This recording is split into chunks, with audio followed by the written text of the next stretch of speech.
Shasha food. Shasha food.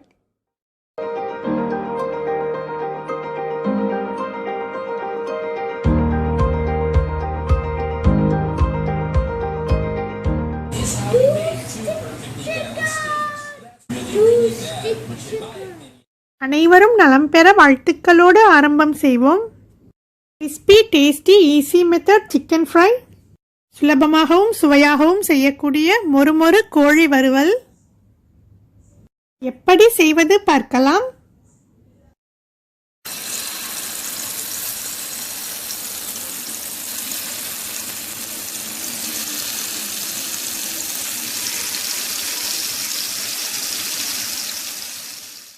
Chicken கோழி 1 kilo 200 gram இருக்குது. ஒரு ஃபுல் சிக்கன், ஒரு முழு கோழி கழுவி சுத்தப்படுத்திட்டு எடுத்திருக்கேன். சில்லி பவுடர், மிளகாய்த்தூள் 2 ஸ்பூன், டர்மரிக் பவுடர், மஞ்சள் தூள் 1/2 டீஸ்பூன், ஜீரா பவுடர், ஜீரகத்தூள் 1 டீஸ்பூன், பெப்பர் பவுடர், மிளகுத்தூள் 1 ஸ்பூன், உப்பு 2 ஸ்பூன் போதுமானது. உங்களுக்கு தேவையான அளவு உப்பு சேர்த்துடுங்க. எடுத்த இந்த பொருட்களை பெரிய பாத்திரத்தில் மாற்றிட்டு ட்ரான்ஸ்ஃபர் செஞ்சுட்டு இஞ்சி பூண்டு விழுது, ஜிஞ்சர் கார்லிக் பேஸ்ட் 2 ஸ்பூன் சேர்த்துடுறேன். லெமன் ஜூஸ், எலுமிச்சை பழச்சாறு 2 ஸ்பூன் சேர்த்துடுறேன். சின்ன அளவு எலுமிச்சை பழமாக இருந்தால் ஒரு எலுமிச்சை பழத்தின் சாறு சேர்த்துடுங்க. பெரிய அளவு எலுமிச்சை பழமாக இருந்தால் பாதி அளவு எலுமிச்சை பழச்சாறு சேர்த்துடுங்க. எண்ணெய் 1 டேபிள் ஸ்பூன் சேர்த்துட்டு 2 டேபிள் ஸ்பூன் தண்ணி சேர்த்து நல்லா கலந்து விட்டு பேஸ்ட் போல் செஞ்சிடலாம். இதே போல் நல்லா கலந்து விட்டு பேஸ்ட் போல் செஞ்சு எடுத்துட்டு சுத்தம் செய்து எடுத்து வச்ச சிக்கன் பீசஸ், கோழி துண்டுகளை இதே போல் கட் செஞ்சு சேர்த்துடுங்க. சேர்த்துருக்கிற கோழி துண்டுகளில் மசாலா பொருட்கள் படுற மாதிரி நல்லா கலந்து விட்டுடுங்க. கோழி துண்டுகளில் எல்லா பக்கமுமே மசாலா பொருட்கள் படுற மாதிரி நல்லா கலந்து விட்டுடுங்க. சிக்கன் பீசஸ், கோழி துண்டுகளை மசாலா பொருட்களோடு சேர்த்து 1 மணி நேரத்திலிருந்து 2 மணி நேரம் வரைக்கும் ஊற வச்சிடலாம். கோழி துண்டுகளில் மசாலா பொருட்கள் நல்லா சேர்ந்துடுச்சு. உங்களுக்கு தேவையான அளவு எண்ணெய் சேர்த்து சிக்கன் பீசஸ், கோழி துண்டுகளை ஃப்ரை செய்ய பொரிக்க ஆரம்பிச்சிடலாம்.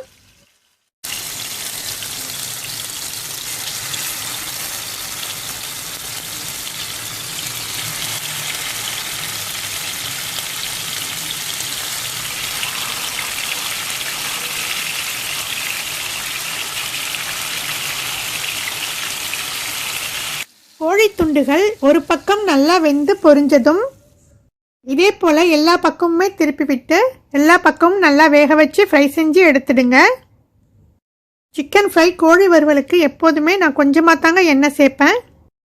சிக்கன் ஃப்ரை செஞ்சுட்டு அந்த எண்ணெயை கீழே கொட்டிடுறதால கொஞ்சமாக எண்ணெய் சேர்த்துடுவேன். உங்களுக்கு தேவைப்பட்டால் அதிகமான எண்ணெய் சேர்த்து சிக்கன் ஃப்ரை கோழி வறுவல் செஞ்சிடுங்க.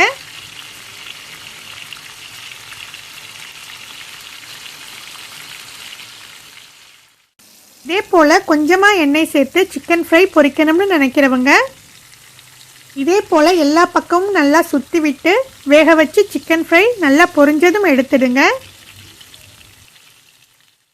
சிக்கன் பீசஸ், கோழி துண்டுகள் எல்லாமே நல்லா வெந்து பொரிஞ்சிடுச்சு. மீடியம் ஹீட்டில் வச்சு நல்லா இதே போல் ஃப்ரை செஞ்சு எடுத்துடுங்க. நீங்களும் உங்கள் வீட்டில் உள்ளவங்களுக்கு easy method tasty chicken fry செஞ்சு கொடுத்துட்டு எப்படி இருக்குன்னு கமெண்ட்டில் சொல்லுங்கள். இந்த வீடியோ பிடிச்சிருந்தா லைக் பண்ணுங்கள், ஷேர் பண்ணுங்கள், கமெண்ட் பண்ணுங்கள் அண்ட் இம்பார்ட்டன்ட் சப்ஸ்கிரைப் பண்ணுங்கள். தேங்க்யூ. அனைவரும் நலமுடன் வாழ வாழ்த்துக்களுடன் நிறைவு பெறுவோம். Shasha food. Shasha food.